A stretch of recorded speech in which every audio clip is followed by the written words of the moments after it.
देवघर में ठाकुर जी का आश्रम में रहता हूँ और मुझसे जितना काम होता है वो इतनी काफी नहीं होती है। मेरे घर के बुजुर्ग हैं जो वो लोग अनेक काम करते हैं। मेरे छोटे भाई लोग हैं वो लोग भी बहुत काम करते हैं। मेरे सहकर्मीगण वो लोग अनेक काम करते हैं।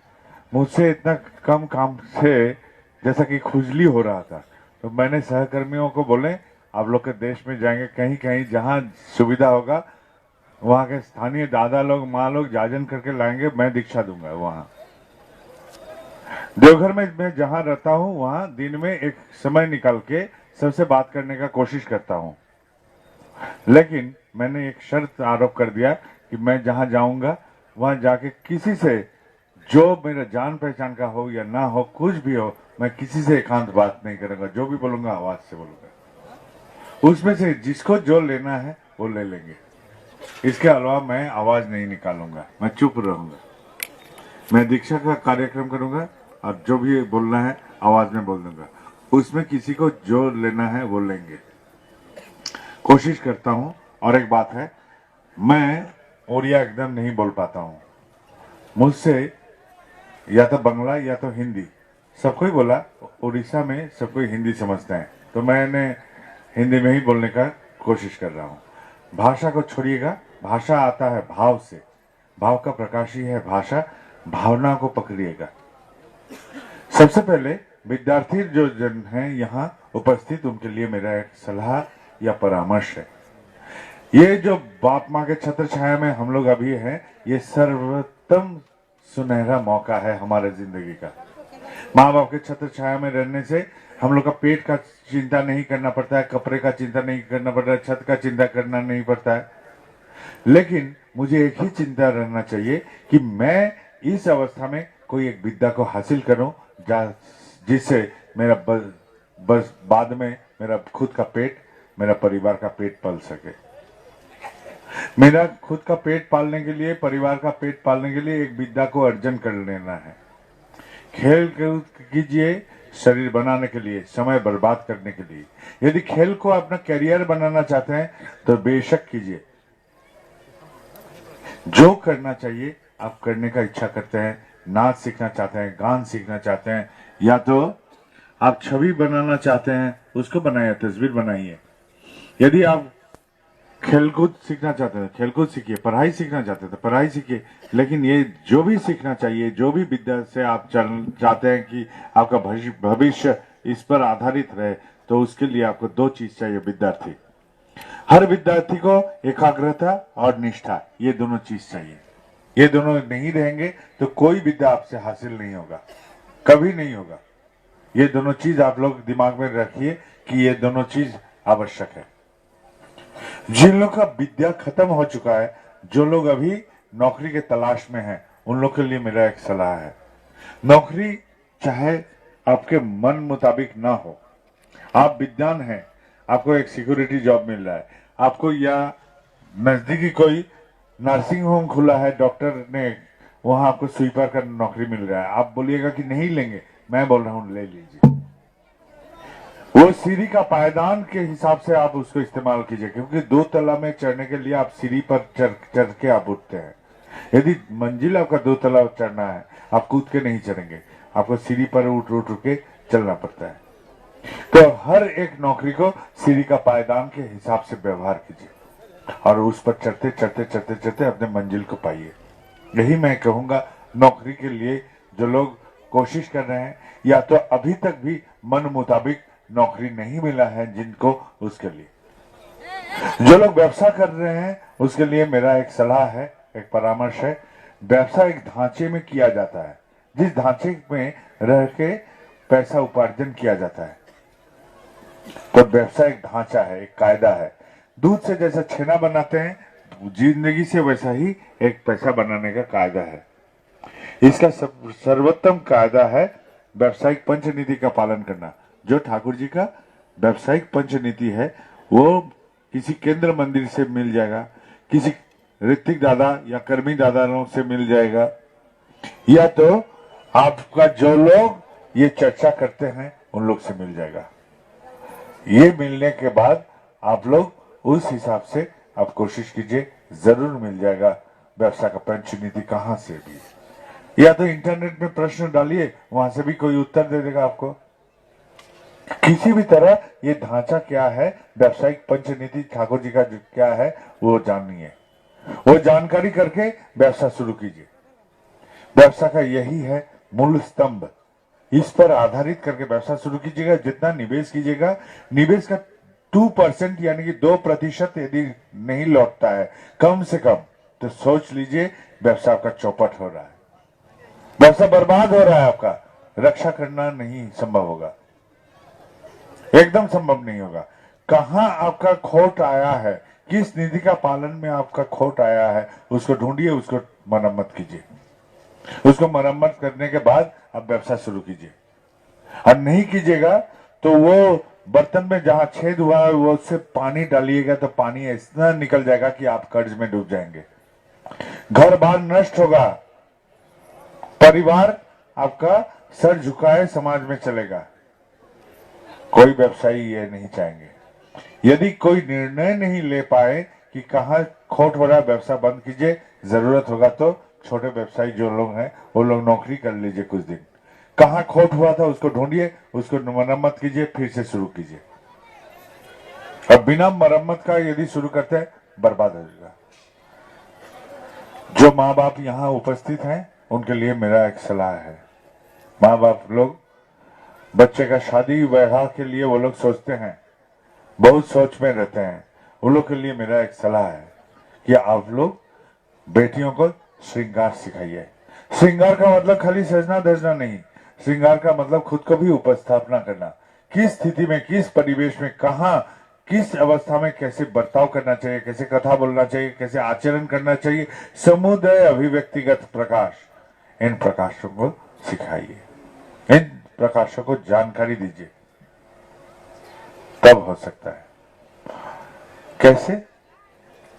और बेटाओं को बोलिए कि बेटा तुम कर्म प्राण बनो, तुम्हारा परिचय तुम्हारा चेहरा से नहीं, वंश से नहीं, तुम्हारा कर्म से तुम्हारा परिचय है।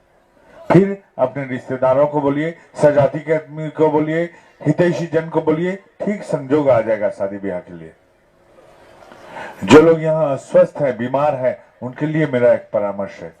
मेरे घर जहां है, जहां मैं रहता हूं अभी, देवघर में ठाकुर जी का आश्रम में, उस आश्रम के सहयोगी एक लड़का जो आश्रम के पीछे के गांव में रहता है, वो नियमित रूप से आता है, आश्रम का कार्य में एक आध मदद करता है। उस लड़का का हाल ऐसा हुआ कि उसका जो बेटा था 7-8 साल का खेलता कूदता बेटा अचानक बीमार पड़ गया। बीमार पड़ा तो पड़ा, इतना इलाज करवाया, कुछ हल नहीं निकला। परेशान, बहुत परेशान था। उन्होंने क्या किया, लाचारी से हमको आके बोला, दादा मैं क्या करूं। तो वहां मेरा एक साथी था, मैं बोला इंटरनेट खोल और ये जो बोल रहा है उसको जैसा जैसा बोल रहा है उस अनुसार उसको दबाते जा। उसको दबाते गया, अंत में एक निर्णय आया कि इस बीमारी जो चल रहा है उस लड़का का, इसका कोई इलाज एलोपैथी मत में नहीं है, कोई इलाज एलोपैथी मत में नहीं था। तो ये निर्णय दिया कंप्यूटर ने, इंटरनेट ने। मैंने भुवनेश्वर में फोन किया, वहां फोन करके आयुर्वेदिक शिक्षक है हमारे जान के पहचान के, तो उनको हमने खबर भिजवाया। उन्होंने एक दवा बोल के भेजा जो देवघर बाजार में मिला। देवघर बाजार में मिलने के बाद मैंने उस लड़के का हाथ में थमा दिया दवा, बोला बेटा को खिला।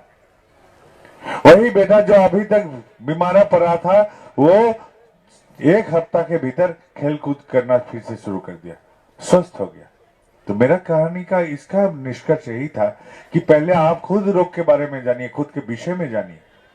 नहीं जानिएगा तो आपको तो कोई भी परेशानी में डाल देगा, कोई भी रोग आके आपको धर दबाएगा। घर के जो लोग बच्चे हैं वो लोग खूब माहिर हैं ये इंटरनेट कंप्यूटर ये सब में, मोबाइल से वो लोग इंटरनेट खोल देते हैं, नेट खोल देते हैं। आप लोग सहयोगी मांगिए उन लोग का, जो युवक है, जो यंग है, उन लोग का सहयोग मांगिए, वो लोग कर देंगे। आपका जो हुआ है, जो भी हो रहा है, उसका विषय में आप खुद जानिए और उस प्रयोग को जिंदगी में कीजिए और डॉक्टर से सलाह लीजिए। डॉक्टर से सलाह लीजिए इसलिए कि डॉक्टर को इधर उधर दिखाने के लिए पहले ही मत जाइए, नजदीक में जो मिल रहा है उनको हाथ ले लीजिए और उसी डॉक्टर का सलाह लेके आप चिकित्सा शुरू करवा दीजिए। और अंत में बोले आनंद में रहिए। आनंद में रहना जरूरी है, क्योंकि एक इंसान को यदि बीमारी से छुटकारा मिलना है तो उसको आनंद जरूरी है। बचपन में कोई भूत का भय पाता था तो हम लोग के समय में बोलता था राम राम राम राम बोल, भूत भागेगा। तो मैं भी बोलता हूं आनंद में रहिए तो रोग भागेगा। जिस घर में हताशा है, जिस घर में दुख है ज्यादा, वहां आके रोग आके पहले धर दबाता है। यही पहला निष्कर्ष है। तो आनंद में कैसे रहूं? घर का स्थिति तो कुछ अलग सा भी कहता है। शादी का शुरुआत में कोई पति पत्नी में आवाज आता है, वही पति पत्नी में दिन गुजरते गुजरते साल, 1.5 साल, 2 साल में ही आवाज ऐसा आता है, how how how how how. तो दोनों शख्स जो शादी किए अंतर में नजदीक में थे, लेकिन अंतर खुद दूर कर दिए। जैसे दूर का आदमी को हम बुलाते हैं, ए जी सुनिए, नजदीक को बोलते हैं ए जी सुनिए। तो ये फर्क है। चिल्लाता कौन कब है? जब दूर हो जाता है आदमी। अंतर दूर कर दिया है इसलिए चिल्लाना शुरू हो जाता है, झगड़ा शुरू हो जाता है। अंतर नहीं है नजदीक में। एक घर में एक पति पत्नी सर्वदा कोशिश करता है कैसे एक साथ रहूं, मन का उतना तक खुलूं जितना तक खुलने से टक्कर नहीं होता है। पति बोलता है मुझे जिंदगी का ये चीज ऐसा चाहिए, पत्नी बोलता है मुझे ये चाहिए, बेटा बोलता है मुझे ये चीज चाहिए, बेटी बोलती है ये चीज चाहिए। वह स्वार्थ का जब पूर्ण हो जाता है, स्वार्थ का पूर्ण के बाद हम लोग क्या बोलते हैं? आभारी से बोलते हैं शुक्रिया, धन्यवाद, थैंक यू। इस थैंक यू को समाज वाले सोच लेते हैं यही है प्रेम। थैंक यू प्रेम नहीं है। थैंक यू कभी प्रेम नहीं हो सकता है, क्योंकि मेरे पत्नी मेरे खाना नहीं पकाएगी, देखभाल नहीं करेगी, फिर भी मैं उसे प्रेम करता हूं। मेरा पति मेरा ख्याल नहीं रखेगा, फिर भी मैं उसे प्रेम करता हूं। मेरा बाप मेरा तन का कपड़ा नहीं देगा, हाथ में कुछ पैसा भी नहीं देगा, फिर भी मैं उसे प्रेम करता हूं। प्रेम में कोई शर्त नहीं रहता है, कोई स्वार्थ नहीं रहता है। स्वार्थ और शर्त ये दोनों चीज जब ही आता है तो वहां प्रेम नहीं है, अन्य कुछ है जिसको हम लोग प्रेम का कपड़ा पहना देते हैं, नकाब पहना देते हैं। वो प्रेम नहीं है। मुखौटा पहना देता है, ये प्रेम नहीं है। घर में एक ही साथ रहते हैं, कोई अपना मन नहीं खोलता है। बेटी यदि किसी से लग जाती है, किसी को पसंद कर रही है, वो माँ को आकर नहीं बोल पाती है, क्योंकि माँ को एक बार जब बोलने का कोशिश किया, माँ इतना हल्ला गुल्ला किया, ग्रहण नहीं कर पाया, तो वो भयभीत होकर नहीं बोलती है, छुपाती है मन अपनी। बेटा जो है वो नशा करता है चुप चुप के, बाप को नहीं बोलता है, क्योंकि एक दिन इतना बवाल उठाया था बाप कि भयभीत हो गए बेटा, और अभी छुप छुप के शैतानी करता है।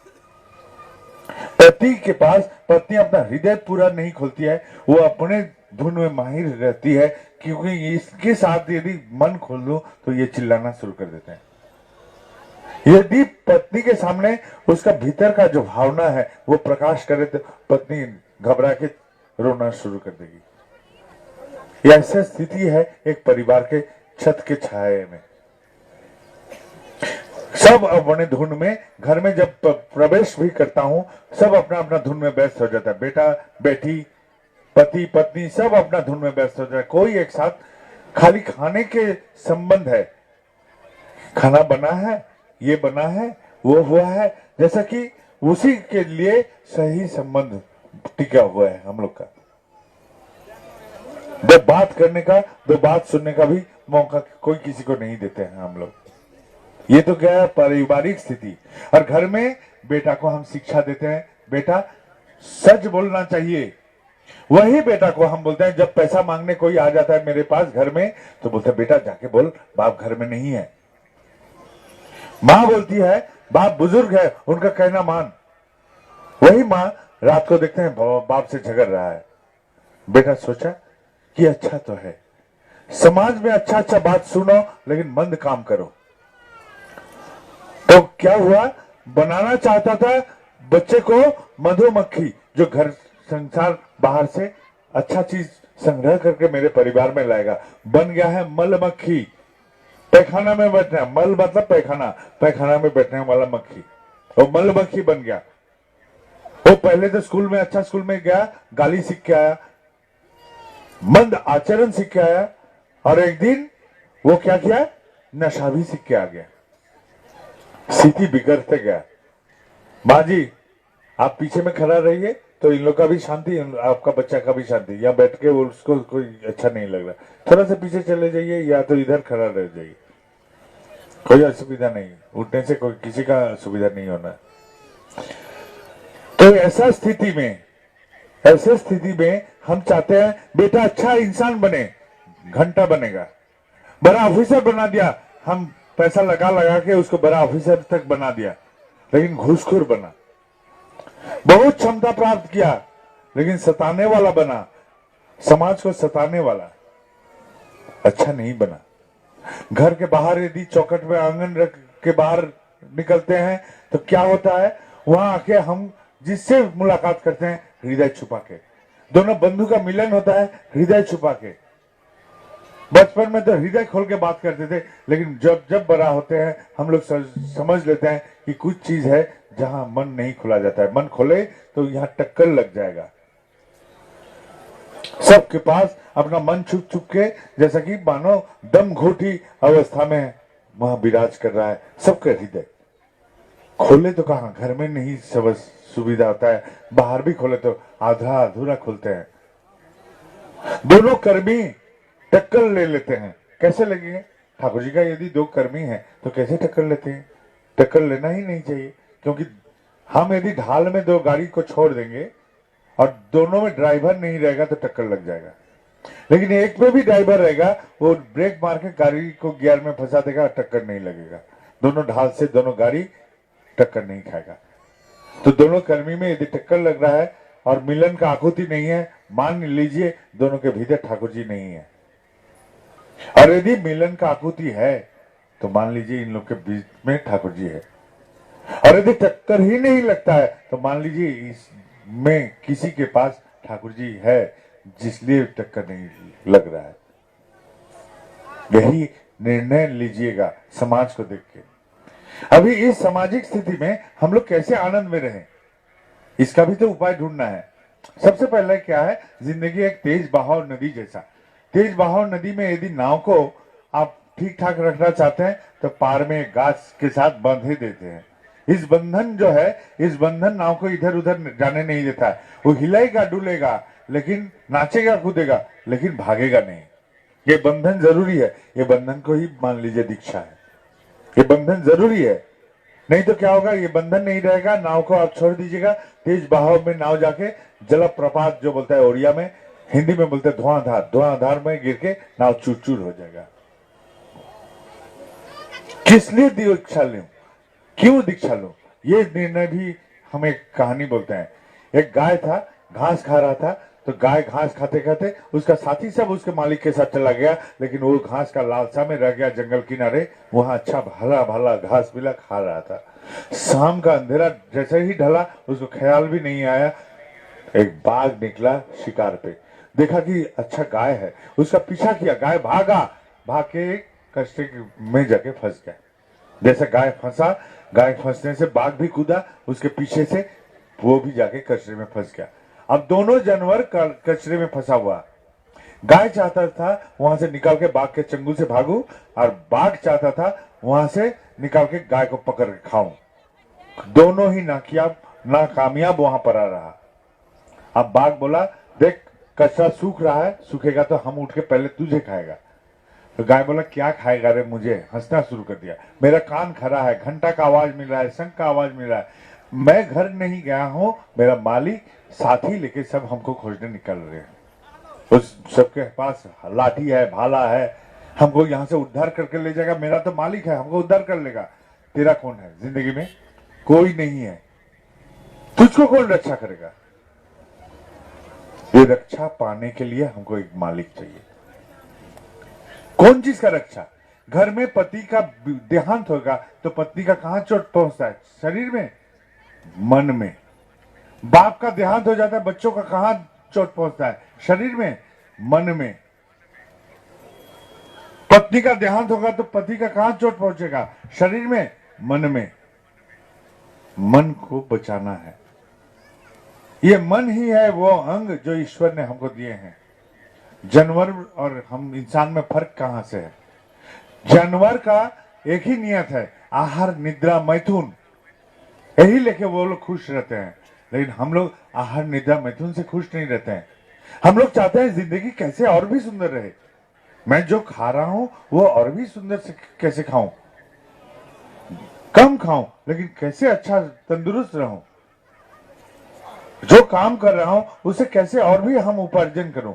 यही हमारा जिंदगी का सोच देता है। ये मन से आता है। इस मन से हम लोग सोच सकते हैं। ये सोच का कारण ही हम लोग चाहते हैं जिंदगी को और भी बेहतर बनाऊं। दीक्षा लेके कोई कोई सोचता है क्यों मेरा तो दीक्षा लेके कुछ नहीं हो रहा है, तो मैं बोलूं कुछ नहीं होगा तुम्हारा। दीक्षा लेके तुम क्या करोगे? पंखा लेके बैठे रहोगे 100 साल तो एक बूंद भी तुमको हवा नहीं मिलेगा। हवा खाना है तुमको तो हाथ हिलाओ, जोर जोर से हाथ हिलाओ, यही पंखा तुमको हवा देगा। तो दीक्षा लेके कुछ काम करो ऐसा जिससे तुम्हारा जिंदगी कुछ बन सकता है। दीक्षा लेके बैठे रहने की चीज नहीं है। सबसे बड़ी बात है सामाजिक स्थिति में जो हमको गाली देता है हम उसको गाली दे देते हैं, जो ढेला मारता है उसको हम पत्थर मार देते हैं, जो मंद आचरण करता है उसको मंद आचरण कर देते हैं। यही हम लोग करते आते हैं। अब मन जब है तो हम जब गुरुकरण किए हैं तब सोचेंगे वो जो गाली दिया था, ये गाली यदि हमारा गुरु को देता तो गुरु उनके साथ कैसे आचरण करते हैं। मैं अब वो गाली देने से गाली नहीं दूंगा, बल्कि मेरे गुरु उनके गाली सुनकर जैसा आचरण उनको देते वही आचरण मैं करूंगा। वो ढेला मारा था, मैंने पत्थर मारा था, अभी नहीं मारूंगा। ढेला यदि वो मेरे गुरु को मारता तो गुरु उनके साथ कैसे आचरण करते वही आचरण करने का कोशिश कर रहा है। वो आदमी हमको बंद आचरण किया था, मैं भी बंद आचरण किया, लेकिन अभी नहीं करूंगा। अभी बैठ के वही सोचूंगा मेरा ठाकुर क्या करते हैं इसकी जगह, वही हम करने का कोशिश करूंगा। हम लोग बोलते हैं, ठाकुर जी बोले हैं, ठाकुर तो नहीं जगने से कोई तुम्हारा ठाकुर नहीं, कोई तुम्हारा केंद्र नहीं। तो यही है ठाकुरत्व जगना। सोचो ठाकुर जी तुम्हारा कैसा है, वही आचरण को अपना के करने का कोशिश करो। यही है ठाकुरत्व जागना। और ठाकुरत्व नहीं जगने से कोई हमारा केंद्र नहीं, ठाकुर नहीं। ये आचरण के क्यों अपनाते हैं? क्योंकि मूर्ख या अज्ञानी वही है जो मंदिर में खोजेगा भगवान को, जो जाके मूर्ति में खोजेगा भगवान को, जो जाके खोजेगा मनुष्य में भगवान को। और ज्ञानी वही है जो खुद के भीतर जगाने का कोशिश करेगा भगवान को, खुद के भीतर जगाने का, भावना को जगाने का कोशिश करेगा। वो सोचेगा कैसे हमारे भीतर से ये मूर्त हो जाए। इन आचरणों को कैसे बुद्धि से हम करेंगे, बुद्धि से करते करते ये आचरण अपना लेंगे, ये आचरण हमारे लिए पुख्त हो जाएगा। इसमें और कोई संशय नहीं रहेगा कि आदमी हमको देख के बोलेगा तुम ठाकुर जी का आदमी हो। हमको परिचय देना नहीं पड़ेगा मैं ठाकुर जी का आदमी हूं, हमको चलन देखकर ही वो समझ जाएगा ये ठाकुर जी का आदमी है। तब मेरा चलन सार्थक है। इसी को कहते हैं जजन। अब भगवान से पूछा भक्त नारद ने, हे भगवान आप कहां रहते हैं? भगवान ने जवाब दिया, नाहं तिष्ठामि वैकुंठे जोगिनां हृदयानंग न च। मैं वैकुंठ में न रहता हूं, न जोगी के हृदय में रहता हूं। तो नारद बोले, हे भगवान यही सब जगह में आप नहीं रहते तो कहां रहते हैं? मतलब मेरा भक्त है, जहां मेरा गुण कीर्तन करते हैं मैं वहीं विराजता हूं नारद। तो जब हम गुरु का बात वो सब्जी वाला के पास सब्जी लेने जाते हैं ना, बोलते हैं वो रिक्शा वाला के पास, वो ऑटो वाला के पास, जिससे पैसा उधार लिया था, 3 तारीख को देना था, 1 तारीख को पहुंच गया, गाली देना है तो गाली दे दीजिए, लेकिन मैं आपको गाली सुनकर भी ठाकुर जी का 2 बात बोल के जाऊंगा। सामाजिक हर अवस्था में, हर प्रकाश में जहां जहां हमसे समाज का मुलाकातें होती है, हर जगह ये प्रकाश को करते जाएंगे। दफ्तर में, ऑफिस में, कर्म क्षेत्र में, घर में, परिवार में, परिवेश में, सर्वत्र हम गुरु का प्रकाश करते रहेंगे। जब जब प्रकाश करेंगे तब तब वो आके हमारे बगल में खड़े रहेंगे, क्योंकि वो बोल रहे हैं वो वहीं रहते हैं जब हम उनका गुण कीर्तन करते हैं। इन प्रकाश समाज के लिए हितदायक सिर्फ नहीं, मेरे लिए हितदायक सर्वोत्तम है। मेरे कारण करना चाहिए ये प्रकाश, क्योंकि इससे मेरे साथ ये समाज में अनेक मित्रता पैदा हो जाएगा, क्योंकि मेरा सबसे प्रिय वस्तु जो है गुरु, उसको हम वितरण कर रहे हैं समाज में। ये वितरण से समाज में कुछ मित्रता पैदा होगा, ये बांधवता, प्रिय बांधवता जो पैदा होगा, ये मेरे लिए है और किसी के लिए, मेरे कारण है। इसका भी हम बोलते हैं कैसे। एक कल्पतरु था जंगल में, उस कल्पतरु छाया में जो कुछ कोई सोचेगा उस मन्नत पूर्ण हो जाएगा। एक पथिक थका थका सा उस तले में बैठा और सोचा, अरे बहुत भूख लगा है, यदि खाना मिल जाता तो अच्छा हो। उस घास तले में, जादुई घास तले में फट से उसका खाना पहुंच गया, खाना खा लिया। अब कुछ देर वहां खाना खाने के बाद बोलता है, यदि एक बिस्तर हो जाता तो अच्छा होता, सो जाते। बिस्तर भी पहुंच गया, फट से एकदम बिस्तर आ गया। अब सीधा लेट के उस पथिक ने सोच रहा है, अरे खाना मांगा, खाना आ गया, बिस्तर मांगा, बिस्तर मांगा तो बिस्तर भी आ गया। इस गाछ में कोई भूत प्रेत तो नहीं, हमको आके तो घर धर दबाएगा नहीं, मार देगा तो नहीं। जैसा सोच वैसा ही भूत प्रेत उतर के उसका गर्दन मरोड़ के मार दिया। इसी कारण ईश्वर हमारा कोई प्रार्थना नहीं सुनते हैं, खासकर जो प्रार्थना स्वार्थ संबंधित है। जो प्रार्थना मैं अपने बाप के लिए, माँ के लिए, बेटे के लिए, बेटी के लिए, पत्नी के लिए, पति के लिए करता हूं, जिन सबसे मेरा स्वार्थ संबंध है, ये सब प्रार्थना भगवान नहीं सुनते हैं। इन प्रार्थना को बोलता है सकाम प्रार्थना। सकाम प्रार्थना भगवान नहीं ग्रहण करते हैं। भगवान ग्रहण करते हैं निष्काम प्रार्थना। ये सकाम प्रार्थना भगवान ग्रहण नहीं करेंगे, वो ग्रहण करेंगे निष्काम प्रार्थना। सकाम प्रार्थना को क्या करना है, हमको देखना है कि इन प्रार्थना जब नहीं पूर्ण होता है तो निष्काम प्रार्थना करने वाला बहुत बंधु जुटाना पड़ेगा। मैं यदि उस दादा के लिए करूंगा तो प्रार्थना पूर्ण होगा, माँ के लिए करूंगा प्रार्थना पूर्ण होगा, उस भाई के लिए करूंगा तो प्रार्थना पूर्ण होगा, उस बहन के लिए करूंगा तो प्रार्थना पूर्ण होगा, क्योंकि इन लोगों के साथ मेरा कोई स्वार्थ संबंध नहीं, इसलिए ये प्रार्थना पूर्ण होगा, इसलिए प्रार्थना पूर्ण होगा। तो मैं कर्म करूंगा, हल चलाऊंगा, बीज पोतूंगा, और वो जो हम जाजन करते करते समाज में बंधु जुटाए थे, उस बंधुओं को प्रार्थना से मेरे मन्नतें पूर्ण होगा। 100%, 100%। कर्म करो, फल का आशा ना करो, और ऐसे बंधु जुटाओ जो तुम्हारे लिए प्रार्थना कर सकते हैं। ये बंधुओं को प्रार्थना से तुम कामयाब हो गई, क्योंकि इन लोग का प्रार्थना है निष्काम। इसलिए हम बोले ये जाजन करना जरूरी है, तो ऐसा बंधु जुटेगा तो तुम्हारे लिए कोई प्रार्थना करेगा। और ऐसे जाके मंदिरों में जो माथा टेकता है, ठेंगा होता है, वो प्रार्थना मंदिर में नहीं जाके एक ऑटो को पकड़ के बोलिए, हे ऑटो देवता, या एक बांस को पकड़िए, या ट्यूबलाइट को पकड़िए, किसी कोई चीज भी पकड़ लीजिए, वो पूर्ण हो जाएगा।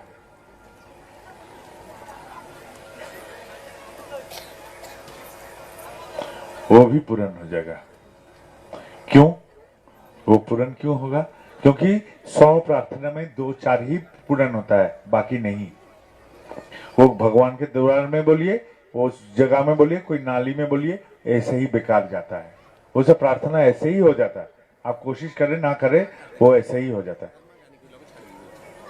लेकिन 100% सुनाना है तो यही उपाय है। यदि भगवान का इतना ही क्षमता रहता तो उनका पत्नी को कोई उठा के ले जाता? इतना मजाल संभव नहीं। यदि उनका इतना क्षमता रहता, समुद्र किनारे में जाके वो तो बोलते हैं मैं भगवान हूं, समुद्र में पुल बन जा, नहीं बना।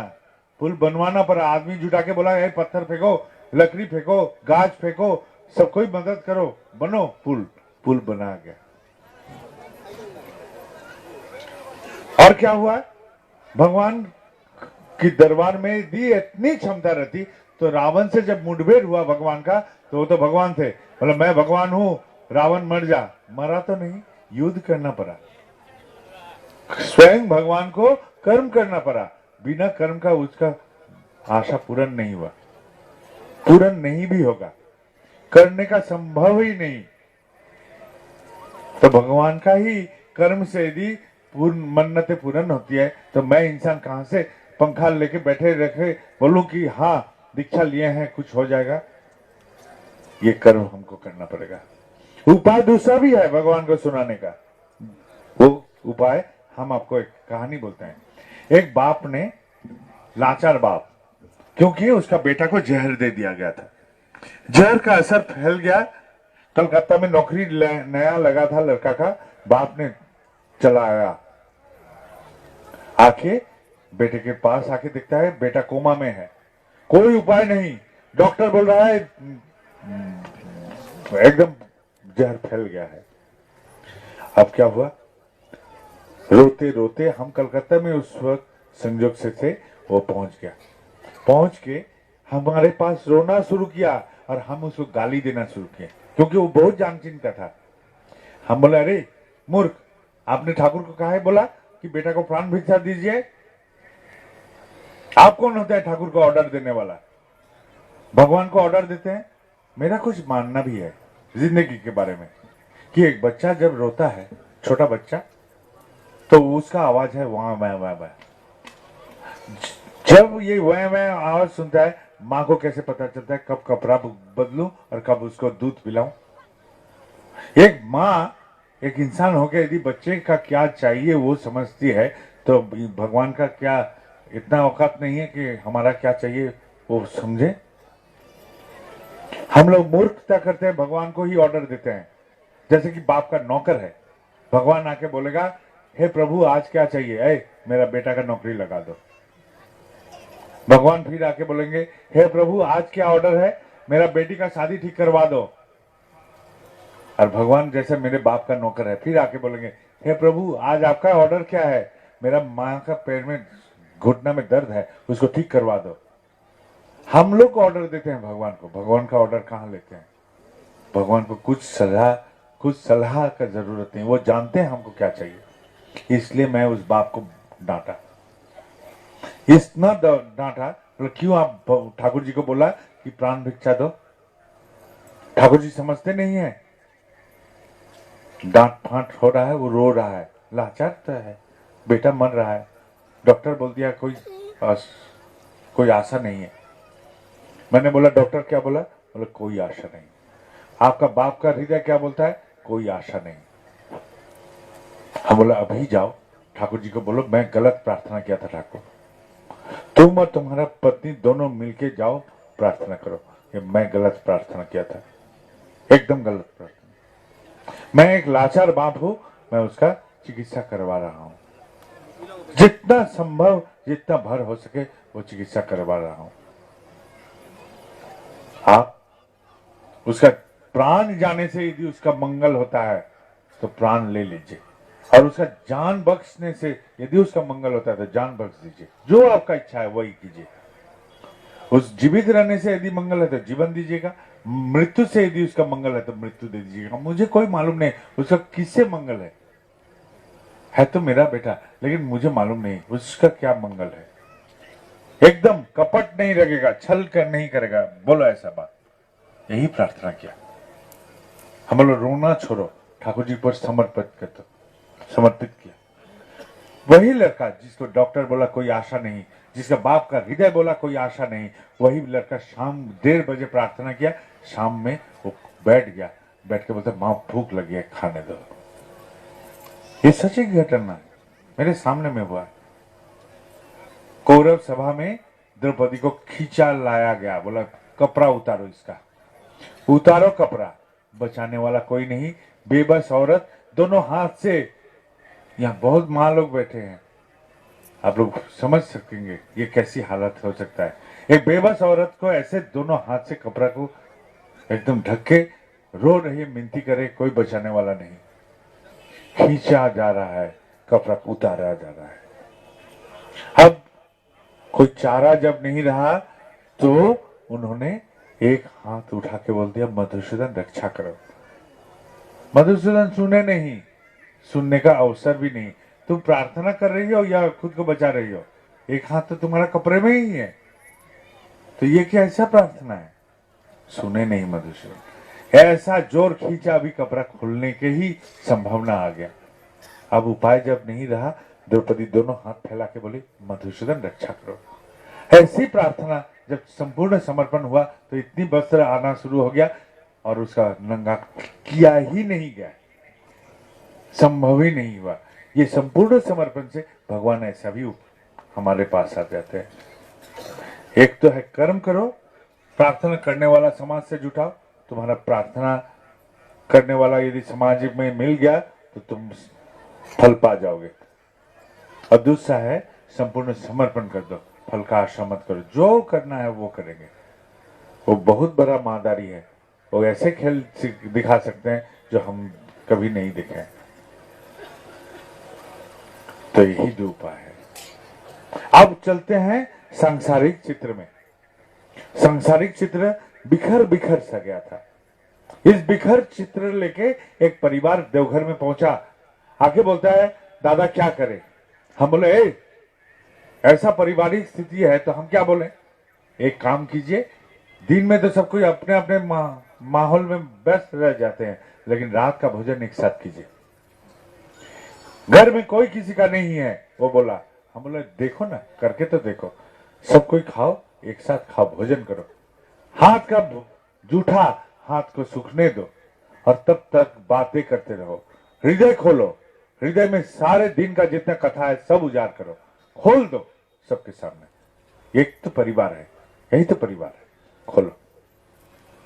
और सुबह का प्रार्थना एक साथ बैठ के करो। वही परिवार यही किया।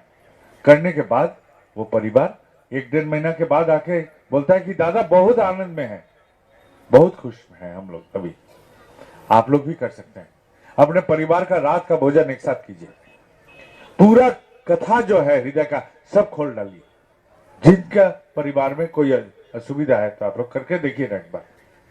पूरा कथा खोलिए, बाप माँ बेटा बेटी सब एक साथ बैठिए और जूठा हाथ बातें करिए। सुबह उठिए, प्रार्थना कीजिए ठाकुर जी का एक साथ, फिर काम में निकल जाइए, अपने धुन में व्यस्त हो जाइए।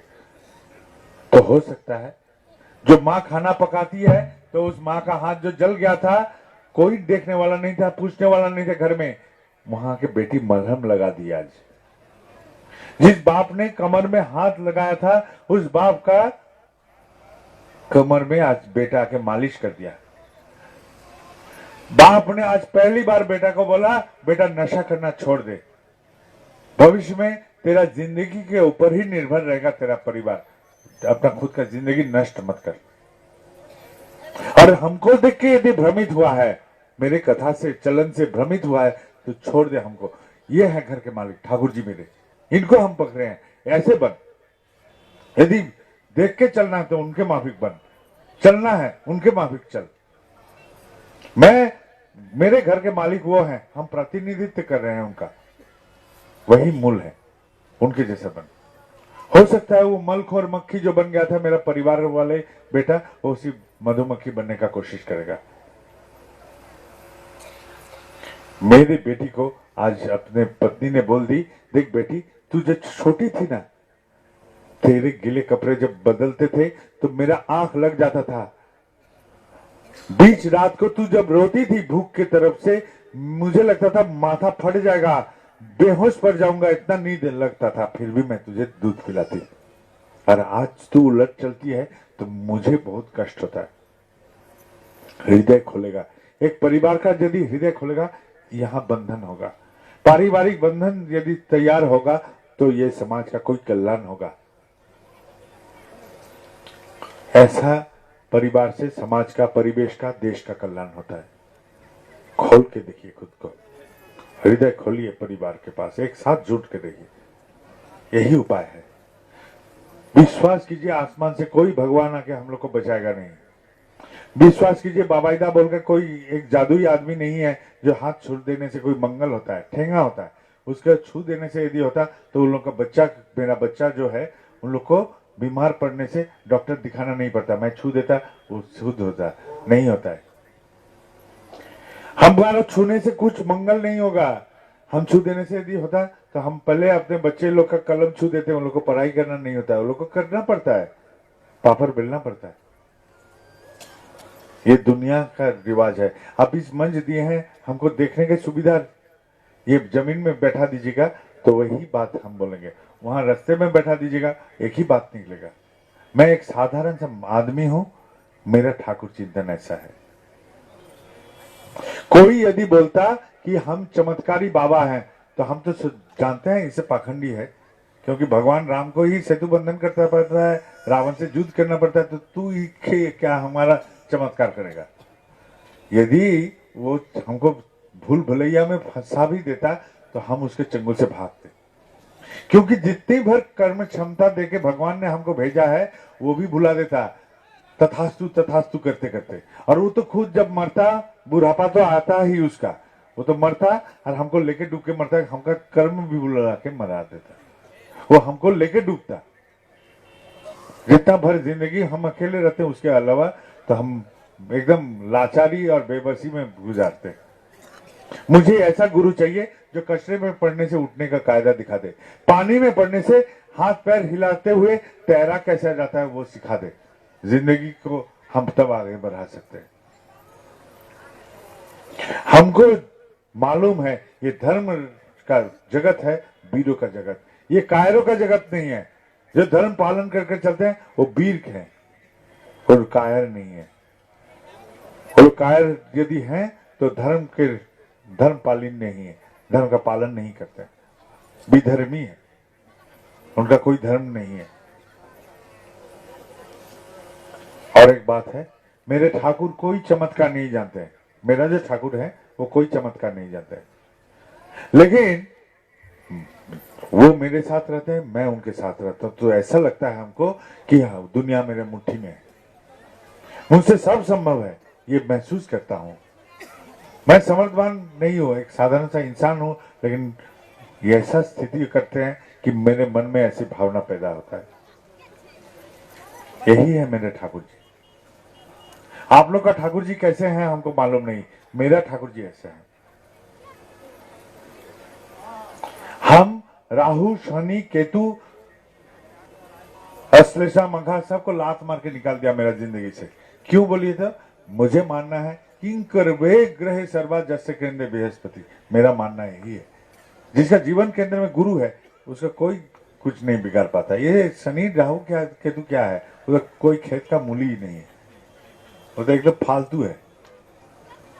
और एक बात बोले, हम रहते हैं बाबा बैद्यनाथ धाम, प्रसिद्ध नगरी बाबा बैद्यनाथ का, आज तक नहीं गया बैद्यनाथ दर्शन में, क्योंकि मेरा मानना है गुरु ब्रह्मा गुरु विष्णु गुरुदेव महेश्वर।